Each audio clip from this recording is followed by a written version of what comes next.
Bismillahirrahmanirrahim. Alhamdulillahirabbil alamin. Wassalatu wassalamu ala asrafil anbiya wal mursalin sayyidina Muhammadin wa ala alihi wa ashabihi ajmain. Rabbi shrah li sadri wa yassir li amri wahlul 'uqdatam min lisani yafqahu qawli. Amma ba'du.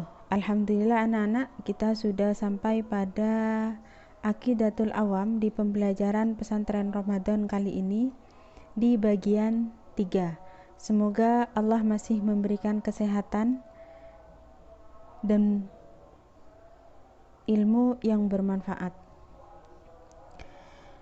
Pada bagian kali ini kita akan membahas nadam yang nomor 8 dari sifat wajib dan sifat mustahil bagi Allah. Kemarin sudah sampai pada sifat hayat yang nomor 10. Sekarang akan kita lanjutkan dari sifat nomor 11 sampai sifat nomor 20. Sifat wajib dan sifat mustahil bagi Allah. Sami'u, mendengar, al-basiru, melihat, wal mutakallimu, dan berfirman, lahu ialah bagi Allah sifatun sab'atun, 7 sifat tantadimu yang tersusun. Fakudratun, berkuasa, iradatun, berkehendak, sam'un, mendengar, basar, melihat, hayatu, hidup, al-ilmu, yang memiliki ilmu, kalamu, yang berfirman, istamar, yang terus menerus. Wajaizun, dan adapun sifat jaiz bagi Allah, bifadlihi, dengan segala keutamaannya Allah, wa adlihi, dan keadilannya Allah, tarkun, meninggalkan, likulli mumkinin, bagi tiap-tiap yang mungkin, kafi'lihi, atau mengerjakannya. Sifat wajib yang selanjutnya bagi Allah adalah sifat sama. Sama artinya mendengar, akan tetapi mendengarnya Allah tidak sama dengan mendengarnya manusia, karena pendengaran manusia masih terbatas dengan ruang dan waktu. Tapi bagi Allah, pendengaran Allah tidak berbeda pada perkara yang zahir ataupun perkara yang batin. Firman Allah dalam surat Ad-Dukhan, innahu huwas sami'ul alim, sesungguhnya dialah Allah yang maha mendengar, al-alim, dan maha mengetahui.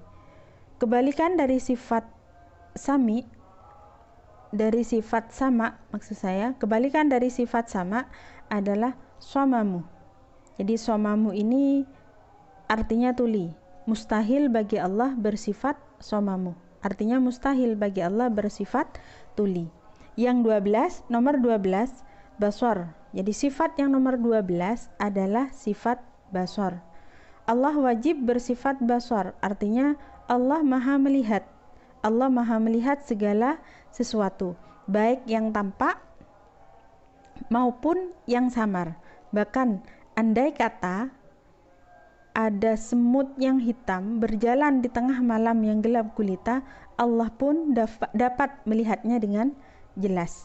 Jadi melihatnya Allah tidak terbatas ruang dan waktu, berbeda dengan melihatnya makhluk.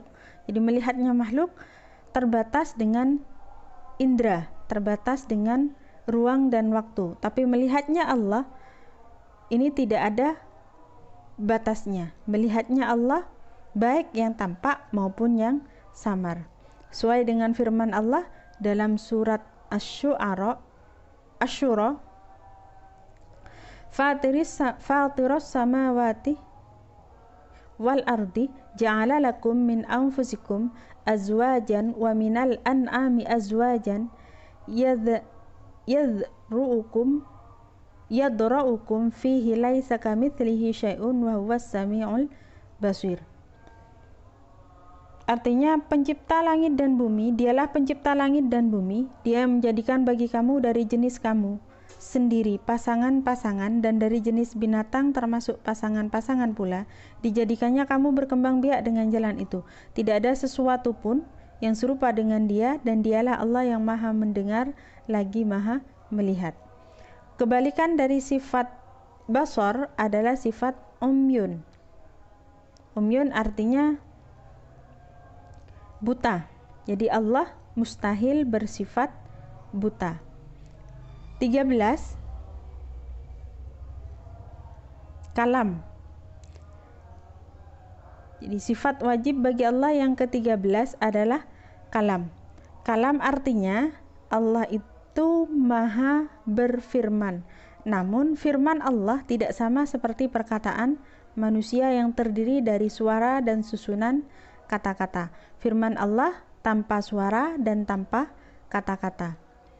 Dalam surat An-Nisa sudah dijelaskan, dan kami telah mengutus rasul-rasul yang sungguh telah kami kisahkan tentang mereka kepadamu dahulu, dan rasul-rasul yang tidak kami kisahkan tentang mereka kepadamu, dan Allah telah berbicara kepada Nabi Musa dengan langsung. Kebalikan dari sifat kalam adalah sifat baqa, kamu. Jadi bukan baqa ya, kamu, yang berarti bisu. Jadi Allah mustahil bersifat bisu. Setelah sifat yang ke-13 ada 7 sifat yang tergolong sifat ma'ani. Artinya 7 sifat setelahnya adalah sifat maknawiyah, yakni qadiron, 15 muridon yang maha berkehendak, 16 aliman yang maha mengetahui, 17 hayan yang maha hidup, 18 sami'an yang maha mendengar, 19 basiron yang maha melihat, dan 20 mutakalliman yang maha berbicara. Sampai di sini dapat kita pahami, seandainya diperinci dari 20 sifat wajib bagi Allah terbagi menjadi 4 kriteria. Saya ulangi ya. Dari 20 sifat wajib bagi Allah terbagi menjadi 4 kriteria. Yang sering kita kenal dengan yang pertama adalah sifat nafsiyah. Yang kedua adalah sifat salbiyah. Yang ketiga adalah sifat ma'ani. Yang keempat adalah sifat maknawiyah. Yang pertama sifat nafsiyah. Sifat nafsiyah ini artinya sifat menegaskan adanya Allah, di mana Allah menjadi tidak ada tanpa adanya sifat tersebut. Yang tergolong dari sifat nafsiyah ini adalah sifat wujud. Jadi wujud sifat nafsiyah itu terdiri dari sifat wujud. Yang kedua adalah sifat salbiyah. Salbiyah ini artinya sifat yang digunakan untuk meniadakan sesuatu yang tidak layak bagi Allah. Sifat salbiyah ada 5. Yang pertama qidam, baqa, mukhallafatu lil hawadisi, qiyamuhu binafsihi, dan wahdaniyat.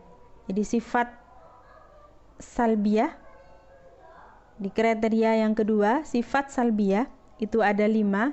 Yang pertama adalah qidam, yang artinya dahulu, baqa kekal, mukhallafatu lil hawadisi, Allah itu berbeda dengan yang lain, qiyamuhu binafsihi, berdiri sendiri, dan wahdaniyat, esa.